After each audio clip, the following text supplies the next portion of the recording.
আমি অভিনন্দন জানাই, শুভেচ্ছা জানাই। যুব সভাপতি আজগর আলী সহ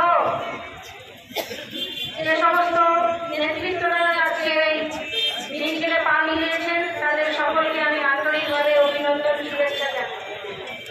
আমাদের মাননীয় মুখ্যমন্ত্রী মমতা ব্যানার্জি তিনি সমস্ত মানুষের পাশে থেকে প্রতিনিয়ত সমস্ত মানুষের কল্যাণে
যে কোনো অনুষ্ঠানে রনপা, কার্টুন, আদিবাসী নৃত্য, ছৌ নাচ, গলবা নাচ, মিলিটারি ব্যান্ড, ঢাক, বেঞ্জো পার্টি, বাউল, খোল, পাঞ্জাবি নাচ, জাগলিং, মহিলা ব্যান্ড ও মহিলা ঢাক ইত্যাদি পাওয়ার জন্য আজই যোগাযোগ করুন গুরুপদমণি, মাধবচক, ময়না, পূর্ব মেদিনীপুর।